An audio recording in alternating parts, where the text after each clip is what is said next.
Hey y'all, welcome back to Verbal Tea. I'm Globe, your host, and this is the Verbal Tea podcast where we focus more on our inner voices than the voices around us. As you know, we explore topics through journal entries, and for our season 2 premiere, we are coming in hot, we're coming in heavy, and covering fatherhood. Out of Peppy. Today, I have an amazing guest. They're all amazing, okay? So just get used to me saying that. We have another amazing guest, and this person I've gotten to watch grow up and become a father, and they are so artistic and so creative. And you guys already know how I feel about creatives being parents. They're just special. We just do it different, okay? But they are a graphic designer, a real estate agent, and a childhood friend and one loyal audience member of the Tea Party. I am so excited to introduce to you RC. Hello there, my dear friend. Hi. Wow. Look at this full circle. So, hmm you guys, I have been journaling all my life. RC has been my friend for since I was a kid. He convinced me that I could try to rap. Absolutely, yes, I did. He convinced me I could try to rap, which actually helped him evolve as a artist as well because he started making metaphorical songs and music. Do you remember that? I'll never forget. Still listen to myself to this day. Oh man, you just went to another level. And then what else? Oh my gosh, you designed my blog that I I abandoned. did. Yeah. I did. I still have it favorited on my computer, and it still pops up. I'll go and see that it's still up there. I'm like, it's not taken down. It's still there. I can still see my graphics. They look amazing still. You're the one that has me obsessed with silhouettes. Even my logo for burlesque is a silhouette. It's just a cool concept. hmm But yes, we go way back. And before we get into it, I'm going to let him tell a little bit about himself. So, what do you want the audience to know about you before we get into this? Okay. Hello, people. My name is RC. Um, The most important thing about me is I'm just a creative. I used to say I'm a graphic designer, I'm a photographer. I can paint. I used to draw. I used to make music. I used to be a videographer. It was a lot of different things, but I kind of summed it up over the years. I'm a creative. Anything that involves me creating something, getting to give, some type of product to somebody that, that I use my skill to give them and make them happy. That's me. I want to create. I want to make people happy. I want to leave an impression. I'm also a father of a beautiful 4-year-old. I kept a picture right here for this. This is us right Oh, here. Wait, you can't see it. Can you see it? yes, I That's can us. see it now. Wait, that's my little 4-year-old right there. Um, that's my life right there.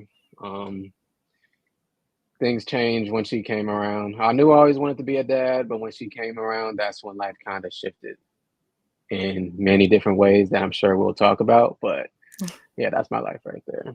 But that's me. I'm a creative. I'm a dad. I'm me.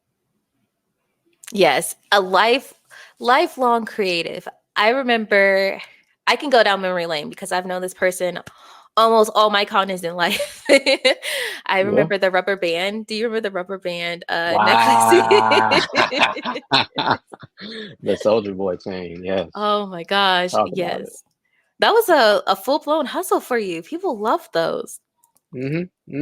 Absolutely. Again, that was another form of creating. Mhm. I seen it as a thing, starting with Soldier Boy, and I just wanted to try it. Hey, I think I can create this. I did it.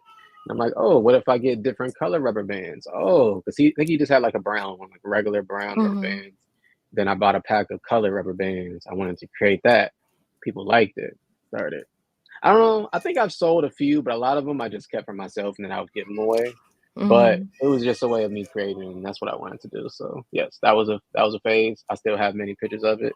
I'll break out the pictures, but we're not going to get all there. But I have all that still.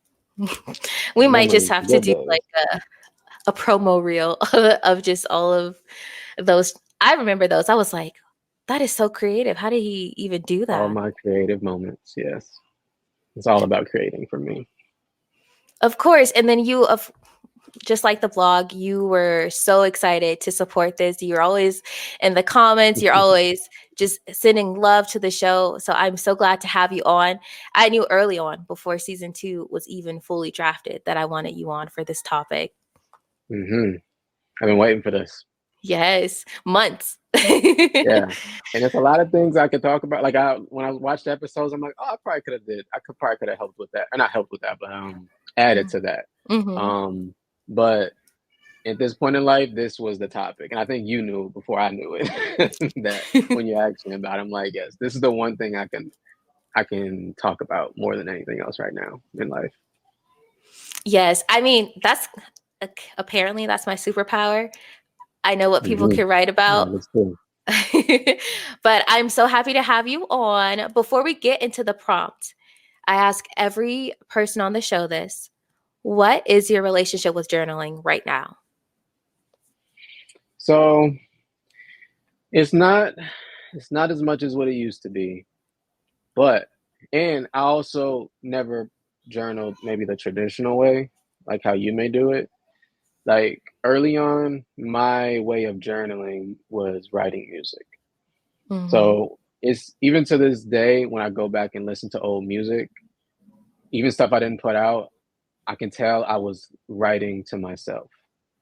And I can go back and listen and say, okay, this is what I was going through. I spoke about specific things, specific moments, specific items I may have had, specific dates, people, everything was came from somewhere. So when I would write those songs, even if it wasn't a full on song, like a catchy type song, because I didn't make that many catchy songs. It was more of me just speaking my truth. And so that was my way of journaling. And then sometimes, like since then, I stopped making music over 10 years ago, but I would still find myself writing, like journaling in a way about whatever I'm going through. Like whenever hard times would come around in life, I would, turn to my notes. That's where I write at, in my notes, in my phone.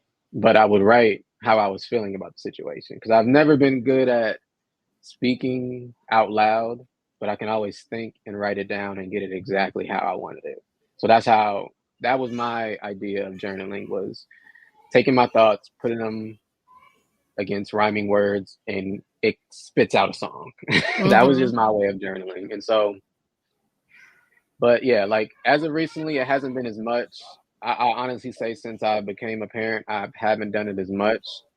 But it's if you still look through my notes in my phone, it's still it's still there. Like I have everything there. I still write down, even if I'm just jotting down a few things. Like if I just have a thought or an idea, how I'm feeling, I'll just write it down.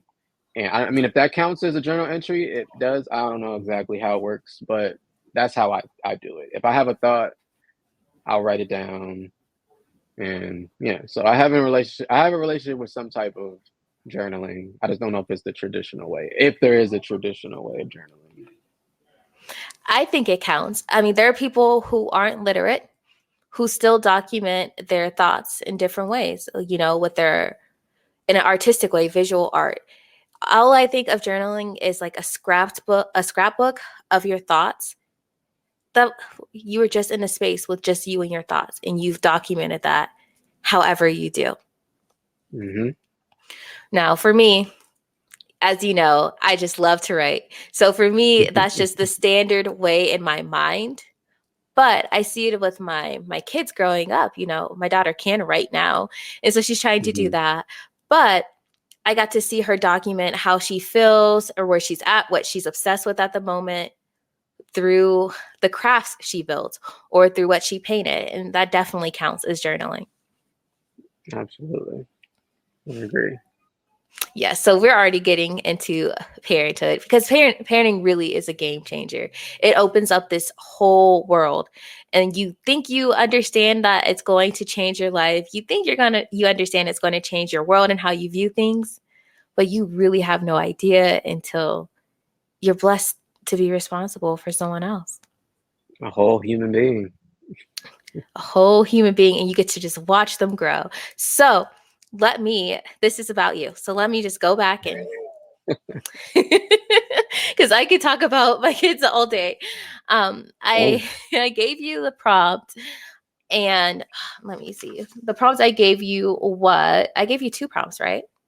yeah. So before I list them, which one did you spend the most time writing on? Uh, how I wrote it down. Hold on. I think it was how it changed my life, Mm, I believe, right?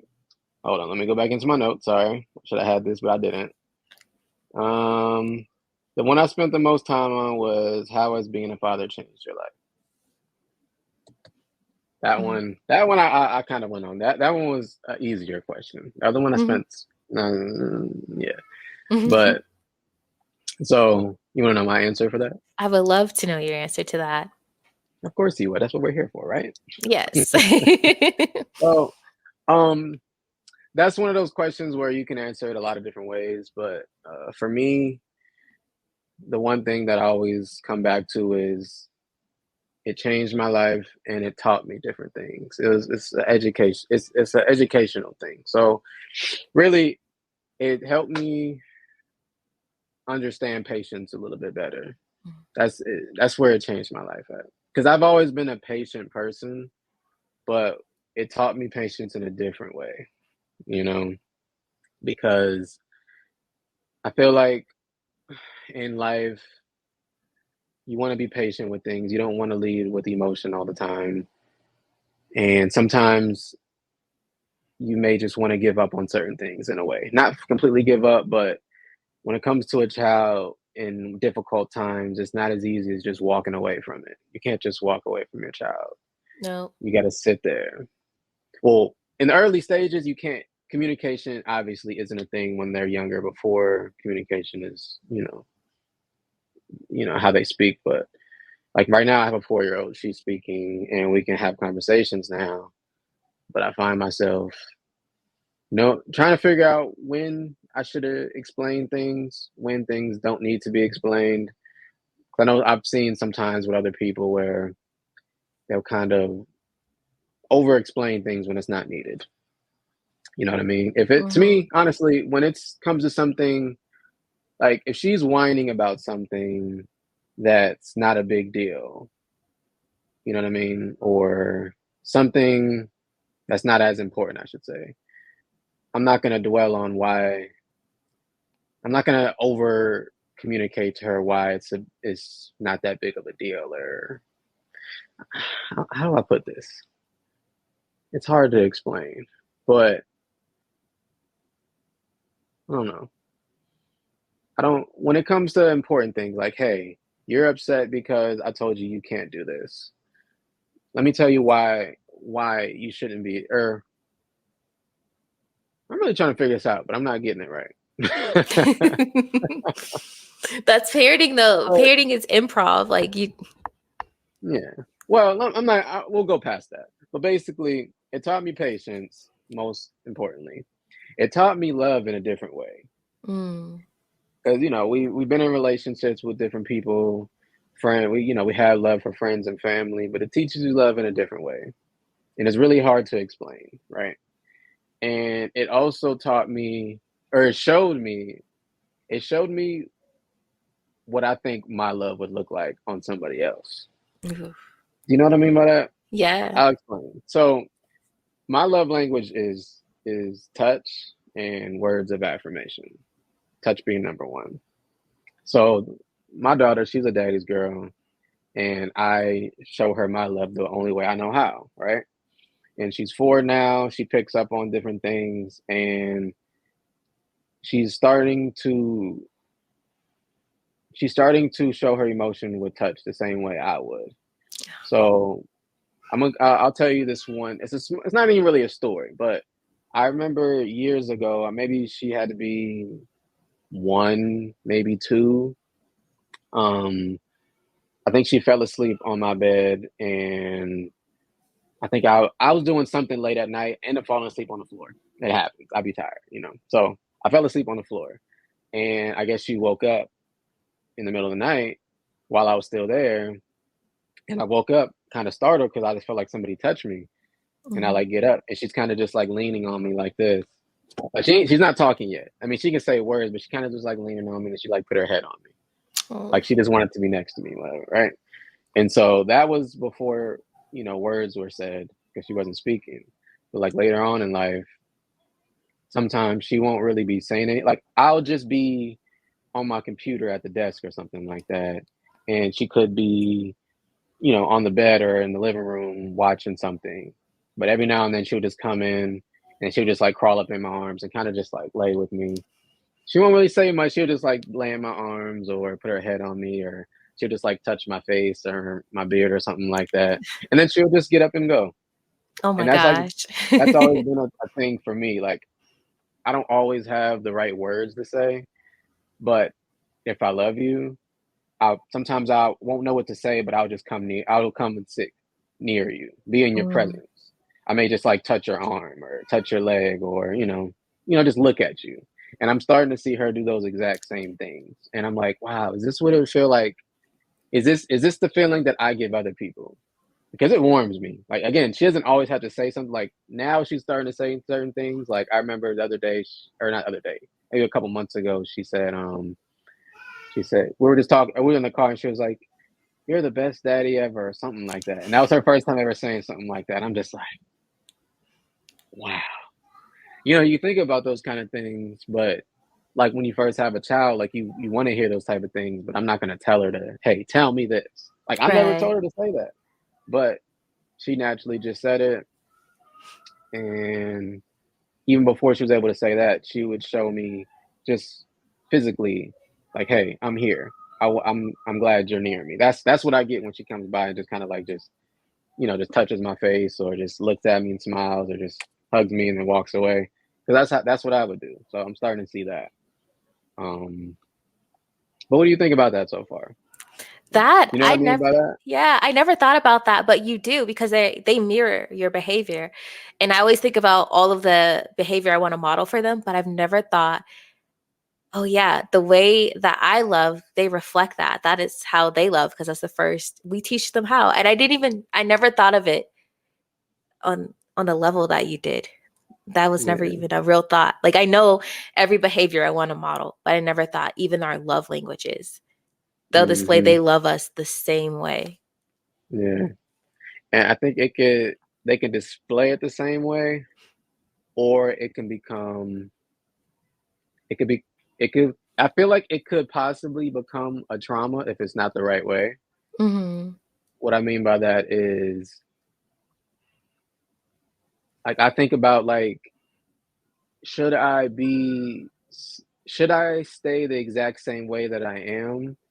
Because what if something happens to me and she's almost dependent on my love language Mm. later in life? And what if she doesn't receives it and it causes some type of issue? I've thought about that. I don't know how big of a deal that could be. She's still really young. I don't know if it affect her fully, but I think about everything. Like, like, should I be the way that I am? But I always dial back and say, no, no, I'm gonna give her love. That's what I have to give. I'm gonna give it to her anyway. But I would hope it wouldn't turn into a trauma. I hope I can balance out, the way I give her the love, because I know I am very loving, but I can be strict at times because I don't want certain habits to grow. She'll see things on shows, and um, I will have to not be that same lenient parent all the time. So, and a lot of times I will get frustrated, and I'll try not to show it, but I'll still always try to, you know, give her love, even if I have to make her cry sometimes. I feel like it's important to make your kid cry sometimes.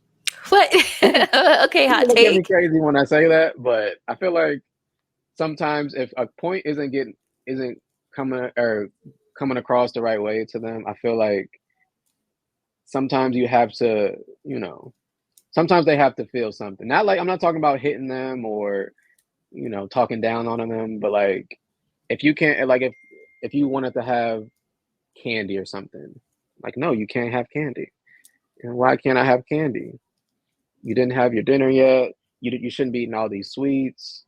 just little things like that. Like it's not really anything to argue about. You know what I mean? So if you want to cause a fit about that, I'm gonna let you cry about that because you're not always gonna have it your way, and I'm not gonna like cradle you like, oh no, I'm so sorry. It's just you shouldn't have candy all the time. It's no, no, no, no, like trying to make it trying to make her seem like I'm a bad person for saying no, you can't have it your way for certain things. You know what I mean, Mm. like that. So I'll allow you. Like it's okay. You can cry about that. This is not something that is a real issue that I believe I need to cradle you for. You know what I mean? So yeah.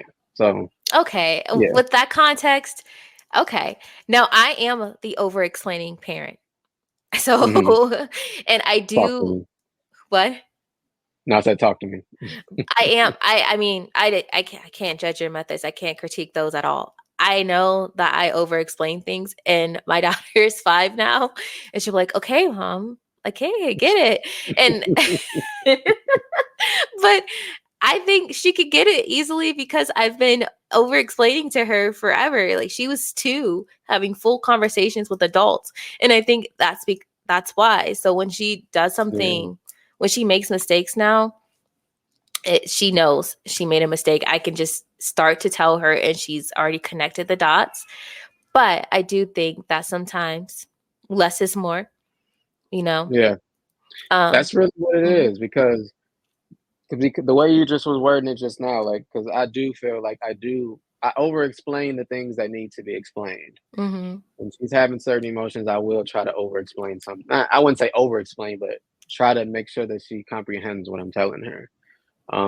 But yeah, sometimes less is more in certain situations that I don't feel like she needs to, have an over explanation on. So yeah, so this whole parenting thing is a balancing act. It's crazy. It'll drive you crazy in a good It's way. it's acrobatics. Truly, you have to be so versatile, and it tells on yourself. I hear her explain things to her brother now, and I'm like, that's all on me. And my husband will look at me like, she get that from you, right? I'm like, yeah. There it is. But okay, that I love the way that you describe that. When you look at your kid, you get to see what your love looks like. Like you get to see how receiving your love feels. I did want to revisit a question that you had about if you worry that loving that way may be limiting or traumatizing. I don't think it'll be traumatizing, but I will say that as they grow up, it is important that we are mindful that maybe their love languages may be a little bit different as they evolve. I know for me, my mother's all acts of service. No words, no physical touch, you know. And I as I feel grew it. older, that was something I needed and didn't, pursue in the healthiest of ways. So I think as they get older, trying to be cognizant of that, but there's no way to tell when they're super young because right now they're just modeling what we do. But I do try to peep that because my daughter is Mhm. super physical, and I'm not like I need it, but I'm not naturally that way. And so I've been trying to get used to more cuddles, get used to more hugs. We count them 12 a day. So yeah. Yeah, that's crazy because I thought about that for myself a lot because I don't come from physical touch and words of affirmation either. Hmm. Like those are probably the two things that I think I never received early on. So it's weird. Well, not weird because I kind of figured it out, I believe. Um, to me, I feel like those are my love languages because as I got older, like let's say like words of affirmation or something as simple as somebody saying that I love you. Like I never Hmm. really heard that growing up. That was what? Who? Me? You love me? Hmm. No, I never heard that growing up. So when I got started getting older, I started having friends, you know, relationships. I started to feel what that was kind of like for somebody to like actually somebody you actually care about and they care about you to say, "Oh, I love you. I appreciate you." That started feeling good, and I'm just like, "Wow." And the same thing with like touch. Like I know early on, I started receiving hugs from like my cousins, like my aunt, like my aunt Kim. Mm-hmm. Like she was one who used to always give me hugs when I was younger. And I'm like, this feels good, you know? Like I never got that, you know, like my mom or dad really. I mean, I did, but not in the same type of way. So when I used to get them, like, wow, this feels good. And then back to the, you know, like the I love you or I care about you, like hearing somebody give you those affirmations, it felt good to me. And when I started having my own relationships or friends, like to this day, it's just like it's important for me to have my friends let them know that, you know, I care about them, I love them, I appreciate them. If I'm not making you smile or making you feel good about yourself after we have a conversation, then I'm gonna feel like I didn't do my friendly duties. You know what I mean? So Mm. those are big to me, and yeah. So that I think from not receiving those type of things as a kid, it kind of made me want them more as I grew older. Now I make sure my baby, she knows, she knows I Yep. love her. That makes sense. I read something once that said your top love languages are what you feel you didn't receive as a child.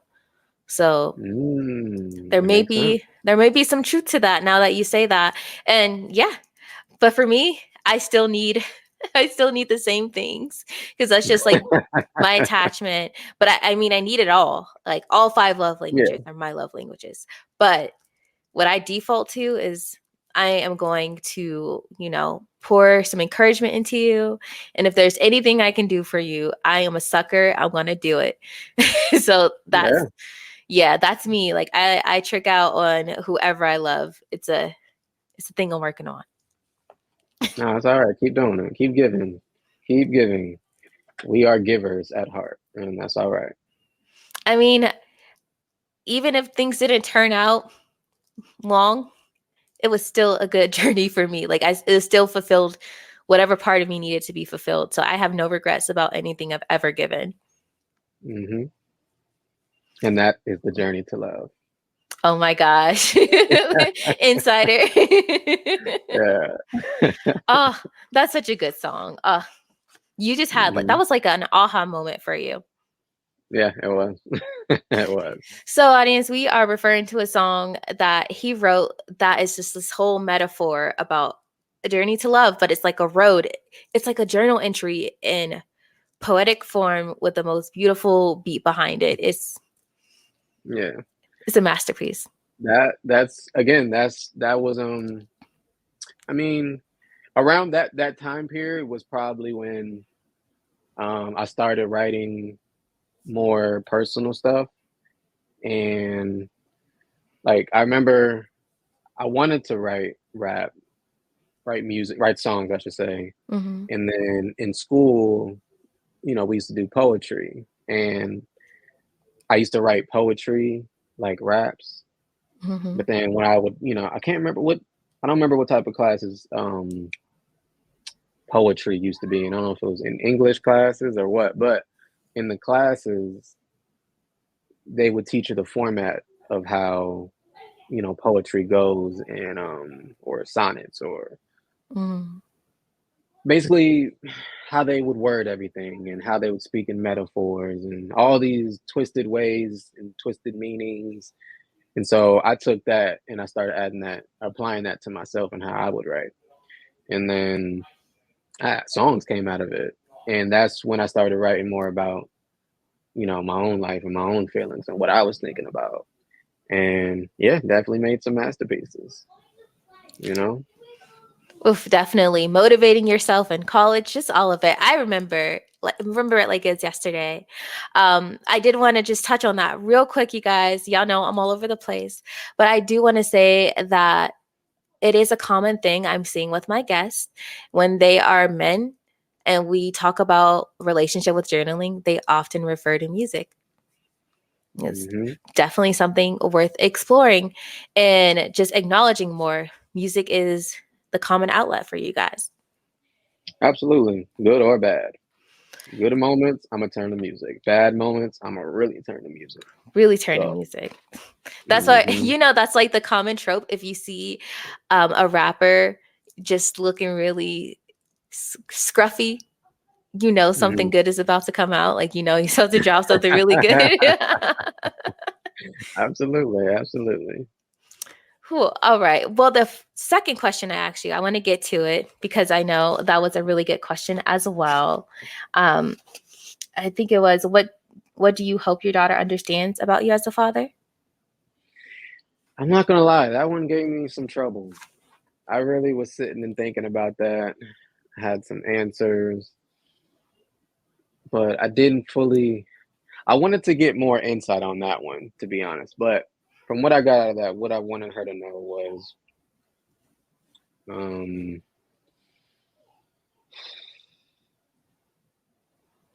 like, I want her to know that she was brought onto this earth on purpose. It wasn't a mistake. Like, she was, she was in. I knew I was gonna have her for many years, even before she was born, and I had her name written in my phone notes. Mm, Like, I think it was 5 years before she was born. I screenshotted it in my notes, but like, she wasn't a mistake. Before me and her mother even started dating, I told her I want to have a kid. She's gonna be a girl, and this is gonna be her name. I told her before we even officially started dating. Why would you bring up kids so early on in a relationship? It's kind of like a non-negotiable. I'm not gonna lie to you. So I knew I always wanted to have a child or kids. So I just wanted to know that, she was brought here for a reason. Um, I want her to know that um, I am her and she is me. I don't know. Like, the more I think about it, it's like, can I verbally tell her this kind of stuff? I feel like some things is hard for me to put in words, and that was when I seen that question. I would look at it, I'll write a little note to it and try to like explain it, but it wasn't coming out right. Like, I just wanted to know, that I was there. I was present. She was my focal point. You know what I mean? I wanted to know that love was always there. I wanted to know um, that she can. Actually, this is gonna tie into something else. Like, I'm gonna steer away for a second. So, I want to know that she can do and be anything, right? And I want to say something about that because I thought about it. So, and she said it the other day. So early on, I always knew I wanted to instill confidence in her, right? mm, Believe that she can do anything and everything, right? So I remember when she first started speaking well, I would tell her, like, whenever she would get frustrated, I'm like, no, you don't have to be upset. You can do it. You can do anything. I'm like, do you hear me? You can literally do anything. I used to always tell her that. She wouldn't really, I don't think she grasped it at first, but I would always just tell her, right? And then I feel like I probably just wasn't thinking about it. I wasn't saying it as much for a while. And something else came up like a couple weeks ago, and she was trying to do something. I can't remember what it was. I don't even think it was anything crazy, but um, I'm like, you can do it. She was like, yeah. She was like, because I can do it now. She's like, I can do anything, right? I'm like, yes, yes, yes, you can, right? And so, I want her to know those type of things. Like, I never wanted to put my fears on her.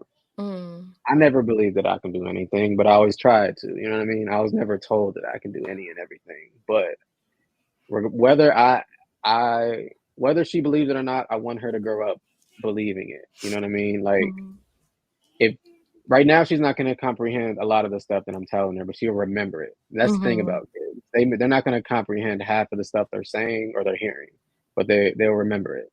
You know what I Yep. mean? Like, to that same point, in that same sentence, where she said, "I can do anything," the line after that was, "Because I'm tall." Because Mm. I always say she's a big girl and she's getting taller. I'm like, yeah, you're getting big, you're getting tall. So when she said that, she's like, "Yeah, I can do anything because I'm tall." She doesn't know why she's saying it. She just knows that I told her that. So Mhm. I want her to grow up just knowing that in the back of her head, like I can do anything.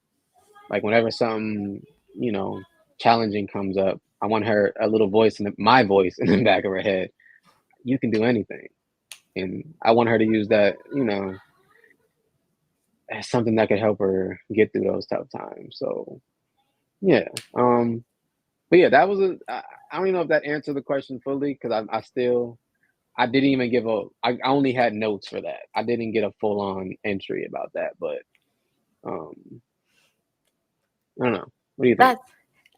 That there is no wrong answer to that. For me, I've been asking myself that for years. And every year that I revisit it, my daughter's birthday is next week. Every year that I revisit it, it's different. Like the more I become deeper into this journey of motherhood, what I want my child to understand about me as a mother get it changes, it evolves. So it's a question I think that every parent should always ask themselves, what is it that you want your child to understand about you as their parent, because it's going to change. Like as you guys grow together, I do think it evolves, and it really keeps me centered and keeps me centered and Mm-hmm. intentional with parenting, because I think we're in the honeymoon stage of parenting since our kids are under 10. Yeah, for But sure.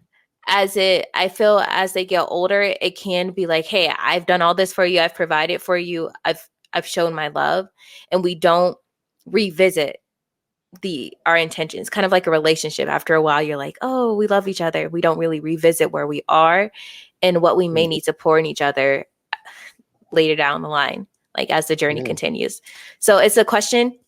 That's my something to sip on that I think people should revisit at least every year when it comes to their children, is what do you want them to understand about you as their parent? that's huge. That's huge. That just made me. I'm gonna start doing that. The way you know how what are those things called? New Year's resolutions. Mm-hmm. Um, I know it, over the years and the social media era, they kind of tore that down out of people's brains. I don't look at it the exact same way, but I always do write down goals that I want to have and things I want to do for the year. Mm-hmm. If you want to call it a New Year's resolution, you can call it that or whatever you want to call it. But I still every at the beginning of every year, I will do that. Oh, why don't you just do it now, not wait for the beginning of the year?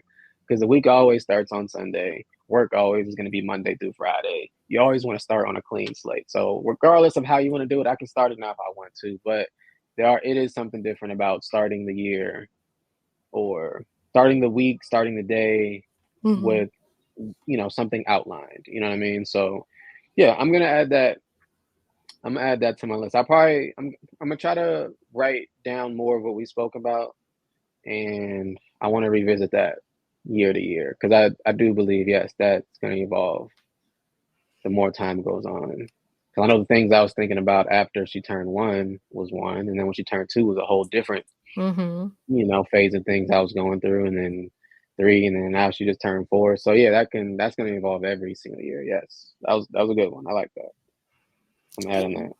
Thank you. It's changing for me every year. So I was like, now that I have this platform, I want to share that with people because it really does keep me Absolutely. intentional and connected with her. And that's what we want the most. The best way that we could protect our children is to have a connection, a real connection. Yeah, I agree. Well, oh my gosh, this was so good. And I knew this was going to be seamless. I knew it. But before we Hmm. go, we have this segment called Something to Sip On. So let me introduce our last segment of the show, Something to Sip On.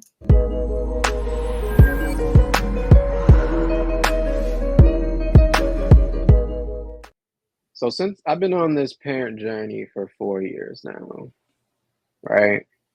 And I've gotten to see things in different lights. I've seen parenthood from before my I became a parent, I only seen parenting from my parents. I never really fully looked at other people's parenting kids. But when I Mm-hmm. had a kid, I started looking at everything.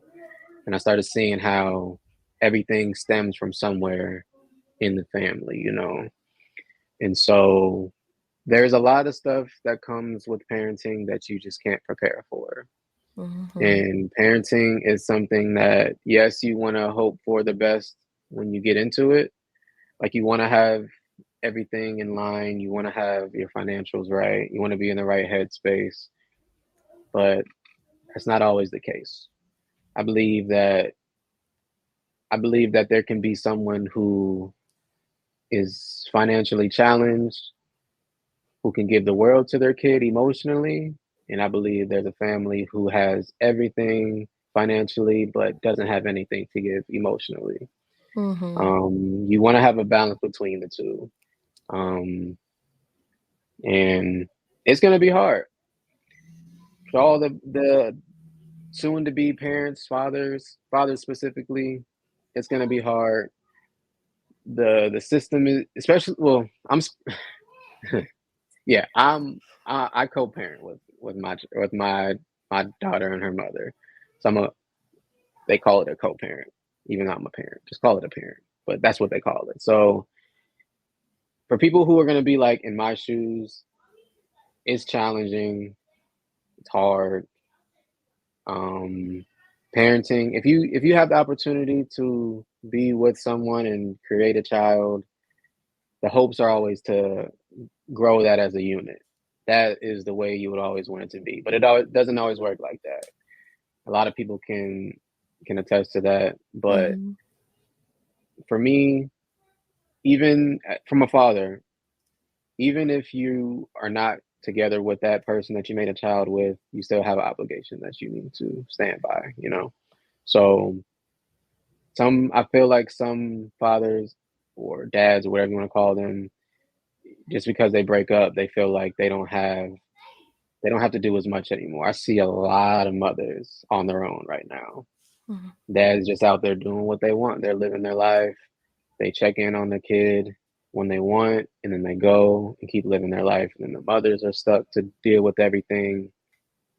And so it, the men are seen to be the breadwinners. They're the ones who's be making the money and taking care of everything. And so sometimes I feel like it's so much on our plate. Like we feel like we can't give everything to our child if we're not out and about working all the time. But I think we still need to try to find that balance. You know what I mean? Parenting requires a lot of being present. Mm-hmm. You need to be present. You need to put food on the table, but being present more than anything. And it can't be, when it comes to being a parent, it's not always about providing what you can. Like I said, you can give your kid everything they wanted, the nicest bike, all the roadblock money or whatever you call those things in Fortnite, Roblox.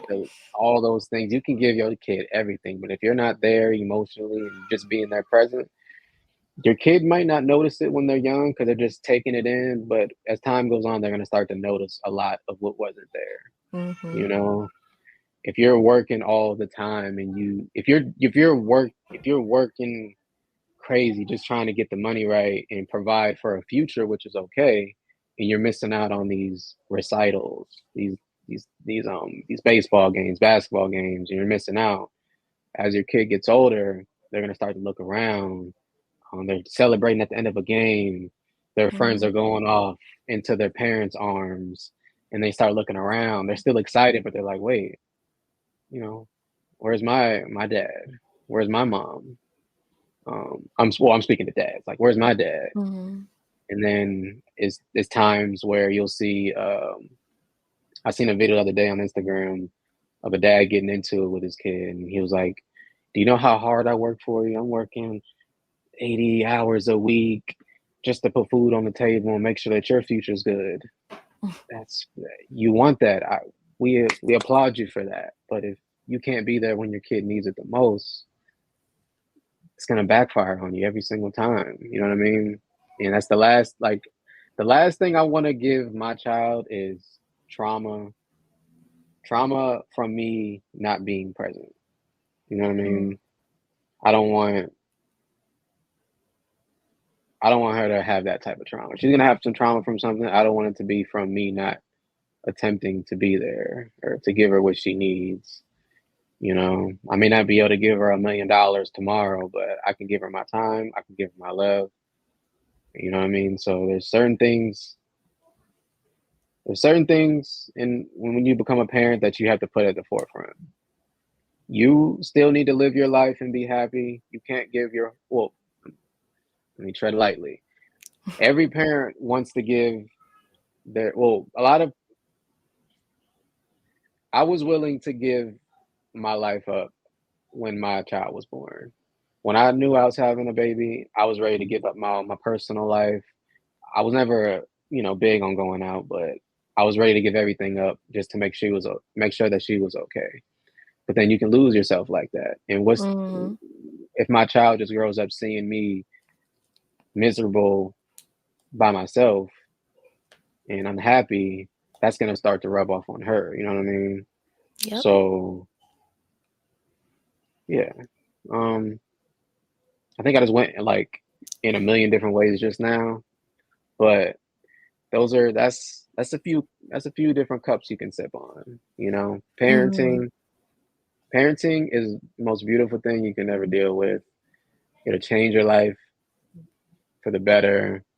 It'll give you the best and worst times all in the same bunch. It's crazy, but it's exciting. And just as exciting it is to see him grow, as the one thing you really don't want him to do is keep growing up too fast. So yeah, that's what Yes. I have. Yes. That's a lot of tea for the pantry for us. Balance is key. It is Balance. key. Balance, and there are just so many things. Money money buys a lot of necessary things, but there are so many other necessary things that money can never buy. So I think that you spoke on that very well. It is important to find that balance. Mm-hmm. Thank you Yes, so it much for is. being part of Verbal Tea. I'm so glad to have you on as one of the first supporters, as someone who took my writing journey personally, took it to a whole nother level. It's just like a full circle moment to have you on here. Before you go, I do want you to let the audience know where they can find you or where you want to be found. Got you. So you can find me on my Instagram.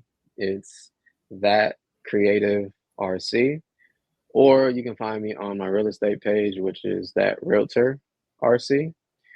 Um, yeah, that's usually where I'm at the most.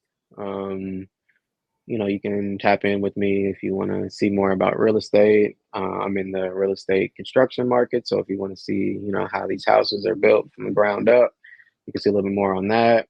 You can follow me there if you just want to get some daily motivation. I'm big on motivation, Hmm. motivating people to do better, be better. You'll see some not parenting, but a lot of parent stuff, stuff that parents will appreciate. Yeah, just see some of my creativeness. You can see it on there. Again, that creative RC or that realtor RC on Instagram.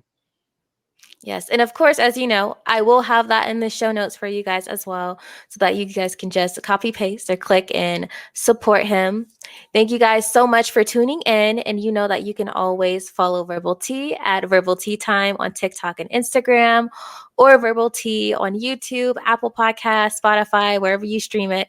That is where you can find us. That's Please right. love on your babies, love on your fathers. Happy Father's Day, you guys. And until next week, be well.